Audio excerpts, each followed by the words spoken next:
आज का class start करें। हम लोगों ने आर्टिकल कहाँ तक पढ़ लिया था? कौन सा पार्ट पढ़ रहे थे? 3। भाग संख्या 1 में क्या बताया गया? भाग संख्या 1 में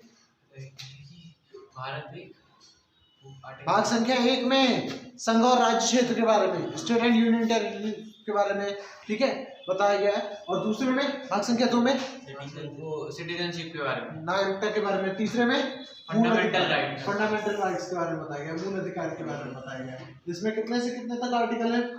इसमें है 12 से 35। कहाँ से? 12 से 35 तक, ठीक है। हम कहाँ तक पढ़ लिए थे? कहाँ तक पढ़ लिए थे?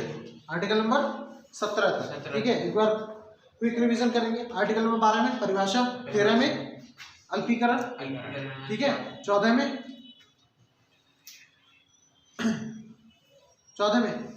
कानून में समानता का अधिकार, ठीक है, 15 में जाति धर्म और वंश और जन्म स्थान के आधार पर कोई भेदभाव नहीं होगा। 16 में आर्टिकल 16 में लोक निर्वाचन का अधिकार, ठीक है, लोक निर्वाचन में समानता का अधिकार है, जिसके अंतर्गत मैंने आपको क्या बताया था? आरक्षण के बारे में बताया था। थोड़ा सा उसको डीप देखते हैं, ठीक है। तो आर्टिकल 16 से स्टार्ट करते हैं आज। आर्टिकल नंबर 16 की अगर बात करें तो इसमें क्या है? लोक निर्वाचन में समानता का अधिकार है, ठीक है। यानी कि अगर आप कहें तो इसके तहत क्या है कि आपको किसी भी जो सरकारी नौकरी होगी उसमें क्या मिलेगी? समानता मिलेगी। निर्वाचन में क्या होगी? समानता का अधिकार है, कोई बराबर नहीं रहता। लेकिन अब क्या है कि समानता में क्या है कि जैसे हमारी जो सुप्रीम कोर्ट है या जो हमारे इंडिया है उसका संविधान ये कहता है कि समानों में समानता होगी। ऐसा नहीं, जैसा कि मैंने आपको उस दिन भी बताया था कि आपको एलिजिबिलिटी कंप्लीट करनी पड़ेगी। अगर जंगल में एक शेर है तो वो शेरों में समान होगा, कुत्तों के साथ समान नहीं होगा। और कोई कुत्ता है तो वो कुत्तों में समान होगा, शेर के साथ समान नहीं होगा। यानी कि आपकी जो एलिजिबिलिटी है आप उसी में तो समान माने जाओगे। मान लीजिए कोई जॉब है, ग्रेजुएशन मांग रहा है, तो आप अगर ग्रेजुएशन करे हुए हो तो आपके पास समानता का अधिकार है। अब ऐसा थोड़ी कि आप 5वां पास हो बोले हाँ हम इंसान है, तो भैया आर्टिकल 16 है, समानता का अधिकार चले जाएंगे, तो ऐसा नहीं होता है, ठीक है। ध्यान रखिएगा, समानों में समानता को देखा जाता है यहाँ पर, ठीक है। तो लोक निर्वाचन में समानता का अधिकार है सभी के पास। इसके तहत क्या है? अब कुछ लोग कहते हैं कि आरक्षण जो है वो समानता नहीं देता, समानता के अधिकार के तहत आरक्षण नहीं आना चाहिए। लेकिन आप खुद सोचिए, जो लोग ये बात कहते हैं उनको एक बात सोच लेना चाहिए कि सुप्रीम कोर्ट जो है वहां पर जो जजेस हैं, जो जज वहां बैठे हैं, वो ज्यादातर हायर कास्ट के हैं, ठीक है। और वो सब हम लोगों से ज्यादा क्वालिफाइड है। उनके पास आर्टिकल नंबर 13 भी है, जिसके तहत चाहे तो इस अधिकार को समाप्त कर सकते हैं। लेकिन उन लोगों ने समाप्त नहीं किया, यानी कि उनको कुछ ना कुछ इसमें सही दिख रहा होगा। तो आरक्षण गलत नहीं है, ठीक है, रिजर्वेशन कोई गलत चीज नहीं है।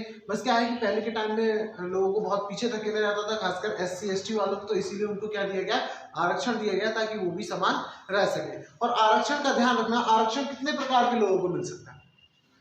आरक्षण कितने प्रकार से दिया जा सकता है? जो आपका आरक्षण है, ठीक है, बहुत ध्यान से समझिएगा इसको, बहुत कम लोगों को इस बारे में पता होता है। आरक्षण एक तो आपको दिया जा सकता है जाति के आधार पर, ठीक है, और दूसरा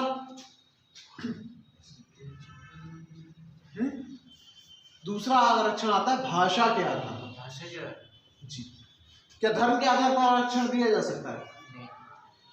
वंश के आधार पर, वर्ग के आधार पर, इन आधार पर कभी भी आरक्षण आपको नहीं मिलेगा। आरक्षण आपको जो मिलता है वो मिलता है या तो आपको जाति के आधार पर या फिर भाषा के आधार पर। कैसे दिया जाता है भाई? जाति के आधार पर, मान लीजिए आप SC ST में आते हैं, ठीक है, SC ST को हो गया, या फिर आपका OBC वालों को हो गया, तो यही सब क्या है? जाति के आधार पर है, ठीक है। अब एक और आ गया, जनरल को भी तो आरक्षण मिल रहा है, नहीं मिल रहा है? जनरल को आरक्षण है, कौन सा? EWS ले रहे हैं, 10% आरक्षण ले रहे हैं। अब उसमें क्या है? देखिए है क्या, कुछ लोग कहते हैं कि भाई वो जो आरक्षण है वो किसके आधार पर है? पैसों के आधार पर, आर्थिक स्थिति के आधार पर। तो ऐसा नहीं है। क्या OBC वाला SC ST ले सकता है? वो OBC और ST SC ले सकता है, EWS नहीं ले सकता ना। केवल किसके लिए? जाति वालों के लिए, यानी कि जनरल वालों के लिए। तो ये भी आरक्षण क्या है? जाति के आधार पर। दूसरा आरक्षण मिलता है आपको भाषा के आधार पर। कभी भी ध्यान रखिएगा, धर्म के आधार पर या वर्ग के आधार पर। जैसे क्या होता है, हिंदू क्या है? एक धर्म है। क्या कह सकते हैं कि हिंदुस्तान में भाई जितने हिंदू है सबके लिए आरक्षण है? नहीं है ना ऐसा। या जितने मुस्लिम है सबके लिए आरक्षण है? देखिए, मुसलमानों को आरक्षण मिलता है, लेकिन उसमें भी 3 कैटेगरी ऐसी होती है जिनको आरक्षण नहीं दिया जाता है। सैयद हो गए, शेख हो गए और पठान हो गए। तो पठान खान बातें की है, ठीक है। तो 3 चीजें ऐसी होती हैं जिनको आरक्षण नहीं दिया जाता है, ठीक है क्या, इधर ध्यान देने की, ठीक है क्या कि धर्म के आधार पर कभी भी आरक्षण नहीं दिया जाता है। इस चीज का बहुत अच्छे से ध्यान रखिएगा, ना आपको धर्म के आधार पर आरक्षण मिलेगा ना वर्ग के आधार पर। मान लीजिए जैसे हिंदू हो गए, हिंदू क्या है, धर्म है, उसको आरक्षण नहीं मिलता। आरक्षण किसके हिसाब से मिलता है, जाति के हिसाब से, ठीक है। ब्राह्मण क्या होगी, जाति होगी, ठीक है। उसमें बहुत सारे वर्ग होते हैं, ठीक है, जैसे कि तिवारी हो गया, त्रिपाठी हो गया, मिश्रा हो गया, उपाध्याय हो गया, कई तरीके के ब्राह्मण होते हैं। तो वर्ग के आधार पर ऐसा थोड़ी है कि हाँ भाई जो तिवारी लोग हैं उनको आरक्षण है, ये जो राजपूत लोग हैं उनको आरक्षण है। ओबीसी क्या है, आपकी जाति के आधार पर आपको आरक्षण दिया जाए, लेकिन ऐसा थोड़ी है कि ओबीसी में जो मौर्य हैं उनको आरक्षण मिलेगा। तो वर्ग के आधार पर आरक्षण कभी भी नहीं होता। आरक्षण किसके हिसाब से मिलेगा, तो जाति के हिसाब से या फिर भाषा के हिसाब से। समझ में आ गया, ठीक है। और उसके बाद आर्टिकल नंबर 17, इसमें क्या बताया था आपको, यहाँ पर क्या था, छुआछूत का अंत कर दिया गया था, ठीक है। आर्टिकल 17 में क्या था, छुआछूत का अंत कर दिया गया था पूरी तरीके से। छुआछूत को मानना यहाँ से बंद हो गया था। क्या था इसमें,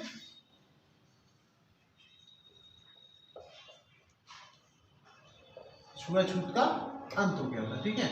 यानी कि अब इससे पहले क्या था कि भाई SC ST, छुआछूत का मतलब ये थोड़ी होता कि हमने तुमको छू लिया भैया आप लोग ये छुआछूत हो गया, ऐसा कुछ नहीं होता। मान लीजिए इसमें क्या होता था कि जो ऊंची जाति के लोग होते थे वो नीची जाति वालों से दूरी बना कर रखते थे। अब तो काफी हद तक ये कम हो गया है, गाँव के क्षेत्र में बहुत चलता था, शहरी क्षेत्रों में तो अब भी काफी कम हो गया। अगर कोई ऐसा करता है तो सीधे क्या करेगा, मान लीजिए शहर में आप किसी कहते हैं यार तुम नीची जाति को यहाँ से दूर हटो, तो सीधे 100 फोन लगाया, हाँ भाई दरोगा जी ऐसा है, आ जान जरा, आर्टिकल 17 में पढ़ रखे हैं, ठीक है। तो छुआछूत का क्या हो गया, अंत हो गया है। पहले के जमाने में छुआछूत बहुत मानी जाती थी, जो नीची जाति के लोग थे वो ऊंची जाति के आसपास भी नहीं बैठ सकते थे। यहाँ तक कि बहुत पहले की अगर बात करें, जो बहुत ज्यादा ठीक देहात के गांव होते थे उनमें क्या होता था कि उन लोगों के पीछे कपड़ा बांध दिया जाता था। उन लोगों के पीछे कपड़ा बांध दिया जाता था इतना लंबा कि जहां से चल के जाएगा वहां वो कपड़ा कट रहेगा तो इसके पैरों के निशान मिट जाएगा। झाड़ू या कपड़ा पीछे बांध दिया जाता था कि नीची जाति वाले के पैरों के निशान तक हमारे घर के आसपास नहीं दिखने चाहिए, ठीक है। क्यों भैया, वो क्या इंसान नहीं है, तो वो भी इंसान ही है ना, ठीक है। अब मान लीजिए जो लोग उसका विरोध कर रहे हैं, अगर मान लीजिए भगवान आप ही को उनके घर में पैदा कर देता तो इसी वजह से क्या है भाई, हमारा जो संविधान अभी ये कहता है कि भाई सभी लोग क्या है, समान है। तो आर्टिकल 17 क्या कहता है कि छुआछूत का क्या हो जाएगा, आज से अंत कर दिया जाता है आर्टिकल 17 के तहत। यहां तक हम लोग पढ़ चुके थे। बात करते हैं आर्टिकल नंबर 18 की। अमरीशपुरी की पिक्चर देखी है किसी ने? अमरीशपुरी एक जो विलन था बहुत पुराने टाइम, पुराने पिक्चरों में पिक्चर देखी है उसकी? उसमें उसको उपाधियां मिलती थी बहुत सारी, ठीक है, उपाधियां मिलती थी। उन उपाधियों का क्या हो गया था, अंत हो गया था। जैसे कहते थे ना पुराने जमींदार साहब आ रहे, ठाकुर साहब आ रहे, ठीक है। हमने इस पूरी डाला गमछा दिया छड़िया, ठाकुर साहब चले आ रहे, तो आँख उठा के कैसे देगा, तुम्हारी आँख निकाल देंगे, ठीक है, निकाल दो इसकी आँख। तो वहाँ क्या था, वो उपाधियाँ थी बहुत सारी, ठीक है। उन उपाधियों का क्या कर दिया गया था, अब उपाधियों का आर्टिकल 18 के तहत उपाधियों का अंत कर दिया गया, ठीक है। उपाधियों का क्या कर दिया गया, अंत कर दिया गया है। अब उपाधियां कोई भी नहीं रख सकता, केवल 3 जगह को छोड़कर, ध्यान रखिएगा। पुलिस में आप उपाधि रख सकते हैं, सेना में आप उपाधि रख सकते हैं, या फिर अगर आप टीचर हैं यानी कि शिक्षा के क्षेत्र में आप उपाधि रख सकते हैं, ठीक है। यहाँ शिक्षा का क्षेत्र लिख दीजिए सीधे सीधे, ठीक है, टीचर को छोड़िए। शिक्षा के क्षेत्र में आप उपाधि रख सकते हैं, सेना के क्षेत्र में आप उपाधि रख सकते हैं, या फिर पुलिस में। अब जैसे दरोगा जी हैं तो दरोगा जी क्या है, नाम थोड़ी जानते हो, ठीक है, क्या दरोगा जी आ रहे हैं, तो दरोगा जी क्या है, पुलिस के अंदर एक उपाधि। कमिश्नर साहब आ रहे हैं, डीएम साहब आ रहे हैं, ये क्या है, ये उपाधियां हैं, इनके नाम नहीं पड़ता होंगे। कभी जाएंगे यूपीएससी का आप एग्जाम देने जाएंगे, यूपीएससी का एग्जाम देने जाएंगे तो आपको सुनने को मिला, अरे मजिस्ट्रेट साहब आने चेकिंग पे। तो मजिस्ट्रेट क्या है, डीएम जो होता है वो क्या है, उपाधि है, ठीक है। तो वो लोग इन 3 क्षेत्रों में आप उपाधि रख सकते हैं, ठीक है। ब्रिगेडियर, कर्नल, मेजर, ठीक है। अभी एक पिक्चर आई थी शेरशाह, ठीक है, लेफ्टिनेंट, मेजर, उसमें बहुत सारे नाम सुने होंगे। तो क्या सेना के क्षेत्र में ये सारी क्या है, उपाधियां। शिक्षा के क्षेत्र में बहुत सारी उपाधियां होती हैं, प्रोफेसर, असिस्टेंट प्रोफेसर, लेक्चरर हो गया, ठीक है।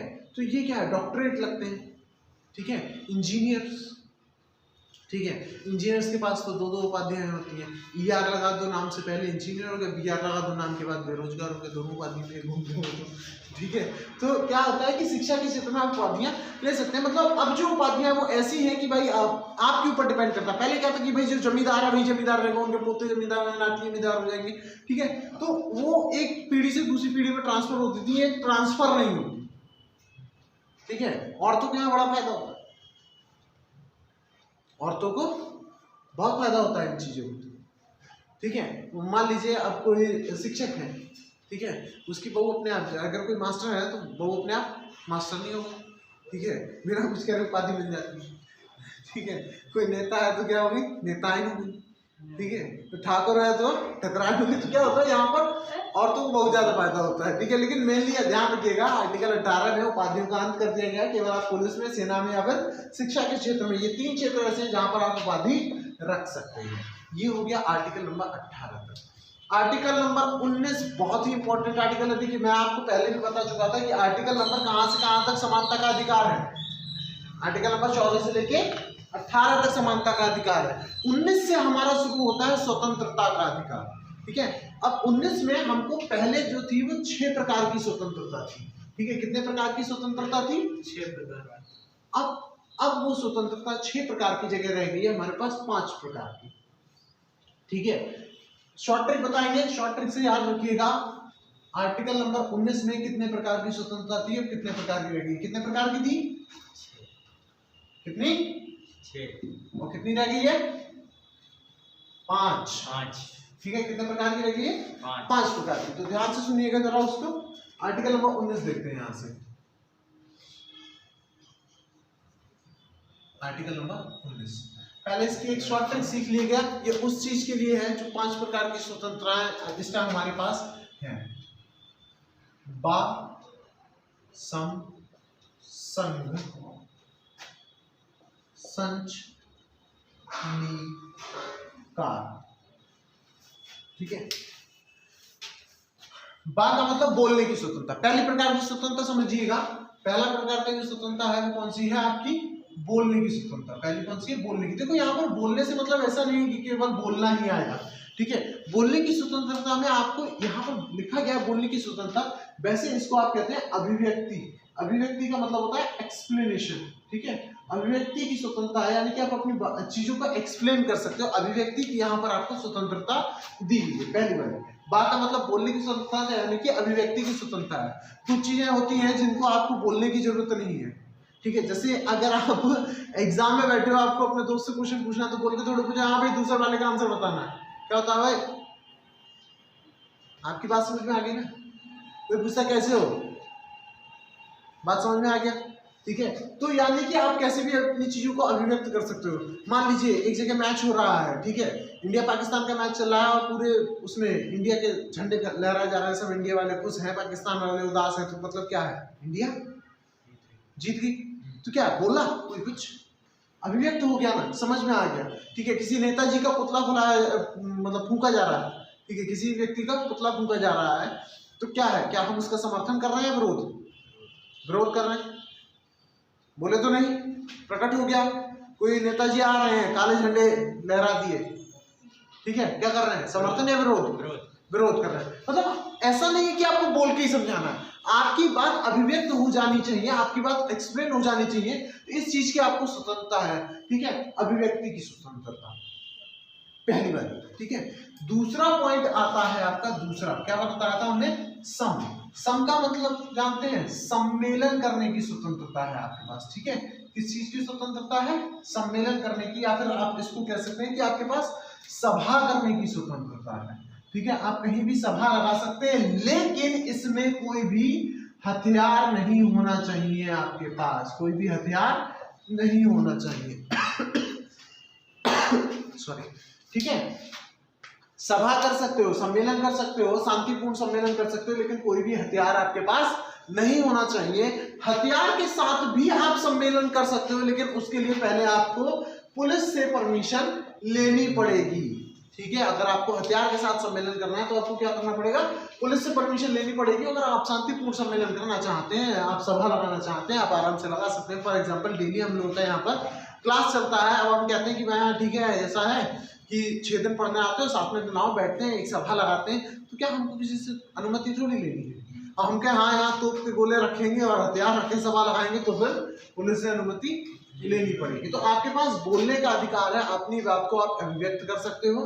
दूसरा आपके पास क्या है, सम्मेलन का अधिकार है, आप कहीं भी शांतिपूर्ण सभा लगा सकते हो। अगर आप हथियारों के साथ सभा लगाते हो तो आपको पहले परमिशन लेना पड़ेगा। और तीसरा अधिकार है आपके पास संघ बनाने का। ठीक है, किस चीज का? संघ बनाने का। आप कोई भी एक पूरा ग्रुप बना सकते हो। बहुत सारे देखा होगा व्यापार मंडल वालों अपना अलग संघ बना के घूमते हैं। ठीक है, डॉक्टर्स का अलग संघ होता है, एडवोकेट्स का अलग संघ होता है, एक को दिक्कत होगी पूरा गए हड़ताल। ठीक है, बहुत सारे ब्राह्मण स्वाभिमान एकता मंच अलग बना रखा है। ठीक है, तो आप कैसा भी संघ बना सकते हैं। ठीक है, लेकिन ध्यान रखिएगा आर्टिकल 13 का उल्लंघन नहीं होना चाहिए। किसी भी चीज से आर्टिकल 13 का उल्लंघन नहीं होना चाहिए। अगर आर्टिकल 13 परेशान हुआ, उठाएगा सुप्रीम कोर्ट, सब रद्द कर दी। अच्छा ऐसा है भाई, जो है वो हमारे मौलिक अधिकार यहाँ से खराब हो रहे हैं, तो ऐसा है आर्टिकल 13 के तहत आप जाओ। ठीक है, हो गया तुम्हारा, निकल गया। ठीक है, तो संघ बनाओ, सम्मेलन करो, या अभिव्यक्ति की स्वतंत्रता है, लेकिन कहीं से भी मूल अधिकार या फिर मौलिक अधिकारों में कोई भी ठेस, फंडामेंटल राइट्स को कोई भी ठेस नहीं पहुंचनी चाहिए। आप संघ बना सकते हैं। तीनों समझ में आ गया, यहाँ पर 3 हो गया। संच का मतलब होता है, चौथा पॉइंट आपका जो कि क्या है, संचरण का। ठीक है, संचरण का मतलब आप समझते होंगे, संचरण का मतलब होता है कहीं भी आप घूम फिर सकते हो। भारत में कहीं भी आपको घूमने की स्वतंत्रता है। क्या है?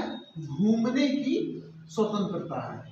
ठीक है, कहीं भी आप जाके घूम सकते हो, कोई दिक्कत नहीं है। भारत के अंदर कहीं भी एक जगह से दूसरी जगह आराम से घूम के आओ। ठीक है, घूमने की आपके पास क्या है, स्वतंत्रता है।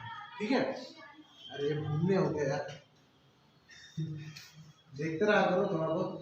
ठीक है, घूमने की क्या है आपके पास, स्वतंत्रता है। तो 4 प्रकार की स्वतंत्रता समझ में आ गई। आप बोलने की स्वतंत्रता है, अपनी बातों को अभिव्यक्त कर सकते हो। दूसरा आपके पास क्या है, सम्मेलन करने की स्वतंत्रता है, लेकिन शांतिपूर्ण रूप से, और इससे किसी के भी मूल अधिकारों का हनन नहीं होना चाहिए। संघ बनाने की स्वतंत्रता है और संचरण की स्वतंत्रता है। संचरण की स्वतंत्रता ऐसा मत सोच रहे हम बीच रोड पे आराम से टहलेंगे हाथों में हाथ डाल के, ऐसा नहीं है। उससे क्या होगा, तो दूसरे का मूल अधिकारों का हनन होगा। सुप्रीम कोर्ट उठा के अंदर कर दी, बोले अच्छा ठीक है उनसे बाद में बात करेंगे। ठीक है, नी का मतलब क्या होता है, जहां भी आप घूमने फिरने जा रहे हो वहां आप निवास भी कर सकते हैं, यानी कि वहां पर आप रह भी सकते हो। चाहे तो जमीन खरीदो, घर बनाओ, वहीं पर जाके रह सकते हो, आपको निवास करने की स्वतंत्रता है। लेकिन अब से कुछ समय पहले जो था वो जम्मू एंड कश्मीर, ठीक है, जम्मू एंड कश्मीर में ये नहीं था, क्योंकि वहां पर क्या लागू था, 370 और 35A के तहत आप यहाँ पर निवास नहीं कर सकते। धारा 370 के तहत आप वहां पर निवास नहीं कर सकते थे, वहां पर ये आपके पास यह अधिकार नहीं था। लेकिन अब क्या है, 370 को हटा दिया गया, आराम से जाओ जम्मू कश्मीर में जाके रहो। हाँ ये है, अभी क्या है, जम्मू कश्मीर थोड़ा सा बौखलाया हुआ है, तो थोड़े दिन बाद ये ईंट पत्थर मारना बंद कर देंगे। ठीक है, तो वहां पर भी आप जाकर निवास कर सकते हैं। ठीक है, पहले आप, अब जब तक आर्टिकल 370 नहीं हटा था, ठीक है, तब तक क्या था, वहां पर हमारे पास निवास का अधिकार नहीं था। इस चीज को ध्यान रखिएगा। आर्टिकल 370 हटने के बाद से जम्मू एंड कश्मीर में आपके पास निवास का अधिकार है, उससे पहले निवास का अधिकार आपके पास जम्मू एंड कश्मीर के अंदर नहीं था। बाकी सब चल रहे थे, ये वाला नहीं था। ठीक है, अब नी तक हो गया। अब आता है आपका कार। ठीक है, कार का मतलब होता है आपका कारोबार। ठीक है, क्या है, कारोबार। ठीक है, समझ में आ गया। बा, सम, संग, संच, नी और कार। ठीक है, बा, सम, संग, संच, निकार, यानी कि कारोबार, इसको हम क्या कह सकते हैं, व्यवसाय। व्यवसाय करने का आपके पास क्या है, अधिकार है। आप पूरे भारत में कहीं भी अपना व्यवसाय कर सकते हैं, किसी भी प्रकार का व्यवसाय कर सकते हैं। किसी भी प्रकार से मतलब ऐसा नहीं है कि भाई साहब आप पुड़िया बेचना शुरू कर दो या हथियार बेचना शुरू कर दो।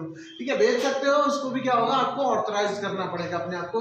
ठीक है, तो क्या है, बोलने का आपके पास अधिकार है, अभिव्यक्ति का अधिकार है। ठीक है, सम्मेलन यानी कि सभा करने का अधिकार है, संघ बनाने का आपके पास अधिकार है, संचरण का अधिकार है। पूरे भारत में कहीं भी आप घूम सकते हो। लेकिन ध्यान रखिएगा, इसमें भी एक फंडा है कि आप कैंट जो क्षेत्र है, जो छावनी होती है आर्मी की, उसके अंदर नॉर्मली नहीं घूम सकते। ठीक है। या फिर जहां पर मान लीजिए कोई नक्सली क्षेत्र है वहां पर आप नहीं घूम सकते, ठीक है। मालूम पड़ा कि कहीं क्या है कि कहते हैं आतंकवादियों ने कब्जा कर रखा है, अब तो बैग टांगा, बोले हट चल रहा है भैया घूमने, हमारे पास तो क्या है संचरण का क्या है, तो पूरे भारत में कहीं भी घूम सकते हैं, उठाए गोली मार देगा तुरंत की तुरंत, वहीं फैल जाओगे, पेट्रोल के लाना पड़ेगा, ठीक है। तो घूमने की स्वतंत्रता है, लेकिन कैंट क्षेत्र में क्योंकि वहां पर क्या आर्टिकल 13 रहता है, ठीक है, वो समेट देंगे बिना परमिशन घुस कैसे है यहाँ पर, निकल लो, ठीक है। तो घूमने की स्वतंत्रता है, लेकिन ना तो आप कैंट क्षेत्र में घूम सकते हैं और ना ही किसी भी नक्सली क्षेत्र में आप सरेआम घूम सकते हैं, ठीक है। ध्यान रखिएगा, निवास का आपके पास अधिकार है, निवास आप कर सकते हैं। आर्टिकल 370 हटने से पहले जम्मू एंड कश्मीर में निवास आप नहीं कर सकते थे, लेकिन अब अगर आप चाहें तो जाकर जम्मू कश्मीर के अंदर निवास कर सकते हैं और कारोबार का आपके पास अधिकार है, व्यवसाय आप कर सकते हैं, ठीक है। ये 6 प्रकार के अधिकार हो गए आपके पास जो अभी हैं। 7वां अधिकार इस टाइम जो हटा दिया गया है वो ध्यान से सुनिएगा, ठीक है। 6 अधिकार है, 1 2 3 4 5 6 है। 7वां अधिकार जो है वो आपके पास पहले था लेकिन अब नहीं है, वो 7वां अधिकार था आपका संपत्ति का अधिकार, ठीक है। संपत्ति,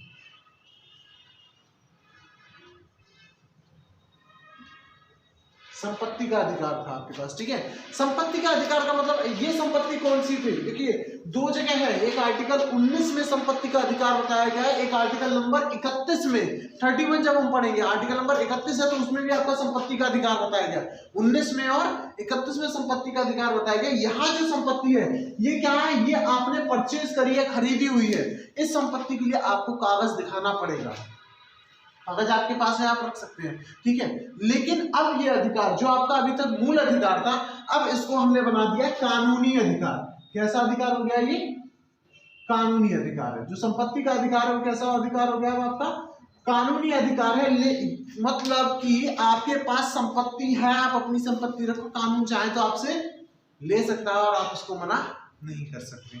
हाईवे निकलते हैं, ठीक है, अभी आपने देखा होगा ये बरेली वाला जो हाईवे निकला है, कई लोगों के खेतों में से निकल गया, कानून आपको उस चीज का पैसा देगा कि हाँ ठीक है भाई तुम्हारी जमीन है, जो सर्कल रेट है उस हिसाब से पैसा ले लो, लेकिन आप उसको मना नहीं कर सकते, ठीक है। उसका मना तो ले लो। अब जैसे आपका पड़ोसी आपसे कहते हैं भैया वो 2 भैंसियां बांधने के लिए जगह दे दो, मन होगा तो दोगे, नहीं मन होगा तो नहीं दोगे। सरकार आती कहते हैं ऐसा भी वो खेत है उसमें से जरा ये काम होना है। या आपने देखा होगा जो बड़े बड़े वो होते पोल्स होते हैं, जो हैवी लाइन जाती है लाइट की, बड़े बड़े पोल्स खेतों में लगे होते हैं, बहुत सारी जगह उनकी घिरी हुई होती है, वहां वो फसल भी नहीं कर सकते, तो क्या वो उस चीज को मना कर सकते हैं, नहीं कर सकते, क्योंकि संपत्ति का अधिकार अब आपका मूल अधिकार नहीं है, बल्कि कैसा अधिकार हो गया, कानूनी अधिकार हो गया, ठीक है। पहले ही आपके मूल अधिकार में था, संपत्ति आप रख सकते हो, आपकी मर्जी है, दो ना दो, लेकिन अब कैसा हो गया, ये कानूनी अधिकार है। कानून चाहेगा, अगर सरकार चाहेगी तुमसे कहेगी भाई साहब खेत चाहिए, बल्कि अब तो पूछेगी भी नहीं, उसी का तो अधिकार है, आपका अधिकार थोड़ी, किसका अधिकार है, कानून का अधिकार है। खेत चाहिए पूछेगी नहीं, सीधे कहीं खेत ले लिए, ये पकड़ो पैसे, हमने तुम्हारे खेत में से रोड निकाल दिया है, ये पकड़ो पैसे, मन हो तब भी दो, ना मन हो तब भी दो, ठीक है। आप पड़ोसी गए भैया वो खेत में खेती कर ले, जरा अपनी भैंस बांध ले, हम घर बना ले, तुम्हारा मन होगा तो दोगे, नहीं मन होगा तो नहीं दोगे, ऐसा है, खेत में दिख मत चाहिए। लेकिन यहाँ तो भाई साहब उन्होंने कह दिया ऐसा। अब जैसे श्यामतगंज अभी आपने देखा, बरेली का एक क्षेत्र है श्यामतगंज, ठीक है, उसमें क्या बना था, ओवरब्रिज बना था, और ओवरब्रिज बना था तो कई लोगों के मकान तोड़ दिए गए, उनकी संपत्ति थी, उनकी जगह थी, सरकार का दिमाग सनका, बोले ऐसा पैसा पकड़ो, ये मकान हटाओ यहाँ से, ठीक है। क्या कर दिया गया, ऊपर की बिल्डिंग जो आगे को निकाल रखे थे, छज्जे पूरा जगह घेर रखा था, उसको क्या कर दिया गया, तोड़ दिया गया, क्योंकि अब संपत्ति का अधिकार आपका कैसा अधिकार है, कानूनी अधिकार है। रोड निकल रहा है, अभी देख रहे होंगे एक बाईपास और जा रहा है बदायूं के लिए, बरेली से बदायूं के लिए, उसमें भी क्या है, बहुत सारे खेतों में से निकल के जा रहा है, क्या कोई मना कर सकता है, मना करेगा तो कह देगी सीधे कि तेरा थोड़ी है, ये अधिकार किसका है, कानून का, कानूनी अधिकार है, ये हमारे पास है, ठीक है। तो आर्टिकल नंबर 19 तक समझ में आया। पहले कितने प्रकार के अधिकार थे, 7 प्रकार के, अब कितने रह गए, 6 प्रकार के। कौन कौन से, बा सम संग संच निकार, ठीक है, यानी कि आपके पास बोलने का अधिकार है, अभिव्यक्ति का अधिकार है। दूसरे में कौन सा आता है, सम्मेलन करने का अधिकार। एक चीज सुने होंगे यहाँ पर बता देते हैं, याद आ गया है, ठीक है, आरटीआई, राइट टू इंफॉर्मेशन, नाम सुने होंगे, ठीक है। आरटीआई जानते हैं, कोई जानता है, बताओ आरटीआई के बारे में, राइट टू इंफॉर्मेशन। अभी 2 दिन पहले हम आपको एक चीज बताते हैं कि किसान सम्मेलन कर रहे हैं, आधे लोगों को नहीं पता हो किसान किस बात पर सम्मेलन कर रहे हैं। ठीक है, एक आरटीआई भर दो, आरटीआई का एक फॉर्म आता है, उसको उठा कर भर दो। सरकार से हम पूछ रहे हैं कि भाई साहब हमको इस चीज के बारे में नॉलेज नहीं है, हमको नॉलेज चाहिए। क्या है? राइट टू इंफॉर्मेशन, यानी कि सूचना का अधिकार। हम चाहें किसी भी चीज के बारे में सूचना ले सकते हैं, सरकार को देना पड़ेगा, और 1 महीने के अंदर अंदर आपको इस चीज का आंसर मिलता है। ठीक है, आप आरटीआई भरिए, आपको किसी भी टॉपिक के ऊपर जानकारी चाहिए कि हाँ भाई सरकार के अंदर ये क्या चल रहा है, हमको ये चीज समझ में नहीं आ रही है। अब ऐसा तो नहीं राष्ट्रपति कहाँ घूमने जा रहे हैं उस चीज के ऊपर आप आरटीआई लगाते हैं। जो जिस जगह पे वैलिड है वहां पर आप आरटीआई का अधिकार लगा सकते हैं। ये भी क्या आता है? अभिव्यक्ति के अधिकार के अंतर्गत आता है। झंडा फहराने का अधिकार हो गया, ये भी क्या अभिव्यक्ति का अधिकार है। ठीक है, पुतला जलाने का अधिकार हो गया, अभिव्यक्ति का अधिकार है, लेकिन शांतिपूर्ण ढंग से। ऐसे थोड़ी पुतला जलाए किसी घर पे ही। ठीक है, ऐसी संचरण का अधिकार है, चारों ओर घूमने का अधिकार। ठीक है, सम्मेलन करने का अधिकार है, संघ बनाने का अधिकार। अब संचरण का अधिकार ऐसा थोड़ी पड़ोसी कमरे में घुसते चले, हाँ भाई शर्मा जी क्या कर रहे हैं। ठीक है, ऐसा थोड़ी चलेगा, कहेगा भाई ऐसा है तेरे पास संचरण का अधिकार है लेकिन मेरे पास भी आर्टिकल 13 है, मेरे मूल अधिकार को हमें क्या कर रहा है, सोने नहीं देगा। ठीक है, तो संचरण का अधिकार है आपके पास, लेकिन दूसरे के मूल अधिकारों का उससे हनन नहीं होना चाहिए। ऐसा तो नहीं किसी का ब्याह हो रहा है बोले हमारे पास तो घूमने का अधिकार है, जाओ स्टेज पे तुम जमाना डालो हम तो घूमेंगे, कैमरे के सामने घूमेंगे, रोक के देगा आपको। ठीक है, तो ऐसा नहीं है। ठीक है, दूसरे के मूल अधिकार का हनन नहीं होना चाहिए। आपके पास निवास का अधिकार, निवास का अधिकार तो ऐसा नहीं दूसरे घर में जाके बस जाओगे, ये हम रहेंगे, हमारे पास निवास का अधिकार है। आप जहाँ घूमने जा रहे हैं वहां आप चाहे तो अपना घर बनाइए, रेंट पे रहिए, या फिर जगह खरीद के रहिए। देखो देखो देखो, समझ रहे हो? फिर कहते हैं कि हम हर जगह बराबर हैं। ठीक है, माना बुद्धि में बराबर हो सकते हैं, बल में थोड़ी हो जाएंगे। कोई बात नहीं, धीरे धीरे कर भी आएगी, बड़े हो जाओगे। ठीक है, तो निवास का अधिकार है, लेकिन क्या है, कहीं आप अगर जा रहे हैं, आप जैसे यहाँ से अपने घर में जमीन मकान सब बेच के जाइए, दूसरी जगह आप जाके जमीन खरीदिए, मकान खरीदिए, वहां जाके रहिए, आपको निवास का अधिकार है। लेकिन ऐसा थोड़ी दूसरे घर में घुस के रहने लोगों बोलना भैया ऐसा है, वो अपने घर में मजा नहीं आ रहा है, तुम्हारे घर में रहेंगे। ठीक है, तो ऐसा नहीं होता है। ठीक है, कारोबार का आपको अधिकार है, लेकिन ढंग के क्या कारोबार है, ऐसा नहीं कल को रोड पे खड़े हो गया, हाँ भैया 10 रुपए का ड्रग्स बेचना शुरू कर दो, उठा के जेल में डाल देंगे, मूल अधिकारों का हनन हो जाएगा वहां पर। ठीक है, समझ में आया? संपत्ति का अधिकार पहले कौन सा था? मूल अधिकार था। अब कौन सा अधिकार हो गया? कानूनी अधिकार हो गया। ठीक है, तो आर्टिकल नंबर 19 तक हम पढ़ लिए हैं, आर्टिकल नंबर 20 से हम कल स्टार्ट करेंगे। ठीक है, इसको ध्यान से पढ़ लीजिएगा, जो ना समझ में आए वो पूछ लेना। ठीक है।